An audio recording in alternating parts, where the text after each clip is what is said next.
नमस्कार दोस्तों, आप सभी का स्वागत है हमारे YouTube channel government jobs UP में। और आज मैं आपके सामने लाई हूँ आज की मुख्य खबरें। लेखपालों के रिक्त पदों का ब्यौरा, भविष्य के लिए तलब किया यूपी बोर्ड, 10 जून तक मांगे गए सुझाव, पॉलिटेक्निक भर्ती में अब नए नियम, स्नातक व स्नातकोत्तर परीक्षाएं अगस्त में होंगी आयोजित, शिक्षा मित्रों का समायोजन फाइलों में बंद। इसके अलावा अन्य महत्वपूर्ण खबरें हैं। दोस्तों, चैनल को लाइक करें, सब्सक्राइब करें और शेयर ज़रूर करें। आगे की जानकारी देखते हैं। राजस्व विभाग ने तलब किए लेखपालों के रिक्त पदों का ब्यौरा। जी हां, जिलाधिकारियों से इस संबंध में जानकारी मांगी गई है और जिलाधिकारियों से 30 जून 2021 तक की स्थिति के अनुसार भरे व रिक्त पदों का ब्यौरा देने को कहा गया है। अधिकारियों से जिलों में लेखपालों की स्वीकृति पदों की संख्या, सामान्य, अनुसूचित जाति, अनुसूचित जनजाति व पिछड़ी जाति में कार्यरत व खाली पदों की जानकारी मांगी गई है। माना जा रहा है कि अधीनस्थ सेवा चयन आयोग द्वारा भविष्य में समूह ग की होने वाली भर्तियों में लेखपालों की जून तक रिक्तियों को शामिल कराने की योजना है। लेखपालों के 8,000 से अधिक रिक्त पद बताए जा रहे हैं। आगे देखते हैं। रिजल्ट के लिए 10 जून तक मांगे गए सुझाव। जी हां, हाई स्कूल और इंटरमीडिएट की परीक्षा निरस्त करने के बाद यूपी बोर्ड ने रिजल्ट का फार्मूला निर्धारित करने के लिए 10 जून की दोपहर 2 बजे तक सुझाव मांगे हैं। ये सचिव दिव्यकांत शुक्ल की ओर से विज्ञप्ति के अनुसार सभी हितधारक यानी कि छात्र, अभिभावक, शिक्षक एवं प्रधानाचार्य, ये सभी इन सबसे सुझाव ईमेल के माध्यम से मांगे गए हैं। ईमेल आईडी आपके सामने है, upboardexamination2021@gmail.com। इस पर भेजे जा सकते हैं।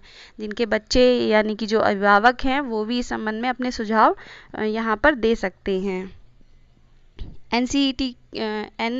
AICTE के मानकों के आधार पर होगी पॉलिटेक्निक शिक्षकों की भर्ती। जी हाँ, पॉलिटेक्निक के शिक्षकों की भर्ती के नियम अब चेंज कर दिए गए हैं। इसमें देखिए, उत्तर प्रदेश के राजकीय पॉलिटेक्निकों में शिक्षकों की नियुक्ति भी अब अखिल भारतीय प्राविधिक शिक्षा परिषद के मानकों के मुताबिक किया जाएगा। अब तक यह काम उत्तर प्रदेश प्राविधिक शिक्षा परिषद के मानकों के आधार पर ही हो रहा था, जिसमें कई तरह की विसंगतियां भी थीं। इसे दूर करने के लिए सरकार ने AICTE के मानकों की प्रदेश में लागू करने का फैसला किया है। तो अब जो भी इस संबंध में आगे की डिटेल्स होंगी वो आपको बताई जाएंगी। इसका PPE मोड पर दिए जाएंगे पॉलिटेक्निक व 6 ITI के, ठीक है। और इसमें पॉलिटेक्निक और राजकीय औद्योगिक प्रशिक्षण संस्थान का संचालन PPE मोड पर करने का फैसला किया गया है। आगे देखते हैं। स्नातक द्वितीय व अंतिम वर्ष और स्नातकोत्तर अंतिम वर्ष की परीक्षा अगस्त मध्य तक होगी। जी हां, लखनऊ उत्तर प्रदेश के खबर है कि इसमें महाविद्यालयों और महाविद्यालयों में स्नातक प्रथम व स्नातकोत्तर प्रथम वर्ष के विद्यार्थियों को बिना परीक्षा के ही प्रमोट कर दिया गया था। लेकिन अंतिम वर्ष व स्नातकोत्तर अंतिम वर्ष के विद्यार्थियों, जो स्नातक द्वितीय वर्ष और स्नातकोत्तर अंतिम वर्ष के विद्यार्थियों के लिए अब जो वार्षिक परीक्षाएं हैं वो अगस्त के मध्य तक कराई जाएंगी। परीक्षा के लिए यही व्यवस्था रहेगी। जहां स्नातक है, जहां प्रथम वर्ष की परीक्षा नहीं हुई है, वहां पर बिना परीक्षा के द्वितीय वर्ष में प्रोन्नत किया जाएगा। और स्नातकोत्तर के लिए प्रथम वर्ष के विद्यार्थियों को बिना परीक्षा के अंतिम वर्ष में प्रोन्नत किया जाएगा। प्राइवेट परीक्षार्थियों के लिए विश्वविद्यालय ने दिया एक और मौका। रुहेलखंड विश्वविद्यालय से खबर है कि जिन अभ्यर्थियों ने फॉर्म नहीं फिल कर पाया था उनके लिए एक और मौका दिया जा रहा है। रेगुलर परीक्षार्थी भी 10 जून से फॉर्म भर सकेंगे, यानी कि उन्हें ये मौका मिला है कि फॉर्म अगर नहीं भरा है, लेट फीस के साथ वो अपना फॉर्म भर सकते हैं। अपनी जो ऑफिशियल वेबसाइट है, प्लीज़ वहाँ जाकर जानकारी ज़रूर चेक करें। लखनऊ विश्वविद्यालय 4 वर्षीय स्नातक पाठ्यक्रम होगा प्रभावी। लखनऊ विश्वविद्यालय में अब 4 वर्ष का स्नातक पाठ्यक्रम प्रभावी होने जा रहा है, जिसमें माइनर, इंटर डिपार्टमेंट का भी मिलेगा लाभ। डीन व शिक्षकों की हुई इस संबंध में अहम बैठक। परीक्षा और कॉपियों के जांच के साथ साथ चलेंगी। रुहेलखंड विश्वविद्यालय जहां एक तरफ स्नातक और स्नातकोत्तर की परीक्षाओं के आयोजन की तैयारी कर रहा है, तो दूसरी तरफ सेमेस्टर पाठ्यक्रम की कॉपियों को जांचने की भी तैयारी है। ऐसे में विश्वविद्यालय प्रशासन के साथ शिक्षकों के सामने भी दोहरी चुनौती आ गई है। दोहरी चुनौती ये है कि अंतिम वर्ष की परीक्षाओं का आयोजन होना है और साथ ही सेमेस्टर पाठ्यक्रम की परीक्षा का मूल्यांकन भी साथ में जो चलता रहेगा।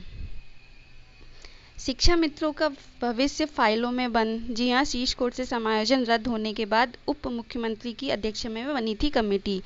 बेसिक शिक्षा परिषद के प्राथमिक विद्यालयों में कार्यरत शिक्षा मित्रों का भविष्य फाइलों में बंद है। सहायक अध्यापक पद का समायोजन रद्द होने से अधिकांश शिक्षा मित्र नियुक्ति नहीं पा सके हैं। वे मानदेय पर कार्य करने को मजबूर हैं। समस्या निस्तारण के लिए बनी उच्च स्तरीय कमेटी ने अब तक रिपोर्ट सार्वजनिक नहीं की है। परिषदीय स्कूलों में करीब 1,72,000 शिक्षा मित्र कार्यरत हैं, जिनमें से 1,37,000 शिक्षा मित्रों को शिक्षक पद पर समायोजित कर दिया गया था। इस संबंध में बहुत ही अहम फैसले लिए गए थे। जिन शिक्षा मित्रों का समायोजन हुआ था उनका अब रद्द किया गया है। बीच में उनके लिए सुपर टेट का आयोजन भी किया गया था कि वो अपना एग्ज़ाम देके और अपने आप जो उनकी पद था उसको बनाए रखें। आगे की जानकारी जो भी होगी वो आप तक ज़रूर पहुँचाई जाएगी। बात करते हैं, उत्तर प्रदेश में चलेगा विशेष टीकाकरण अभियान। इस अभियान में रेहड़ी पटरी दुकानदार, फल सब्जी विक्रेता, ऑटो रिक्शा व बस चालकों के लिए टीकाकरण का अभियान चलेगा। जी हाँ, टीकाकरण अभियान के लिए हमारे पास ये एक प्रेस विज्ञप्ति है जिसमें ये पूरा लेटर है जिसमें दिया गया है कि कोविड-19 टीकाकरण जो अभियान है इसके अंतर्गत 14 जून 2021 से रेहड़ी पटरी दुकानदार, फल सब्जी विक्रेता, ऑटो रिक्शा चालक, इन सबको टीकाकरण विशेष जो है सत्र आयोजन के संबंध में है। आगे की जानकारी देखते हैं।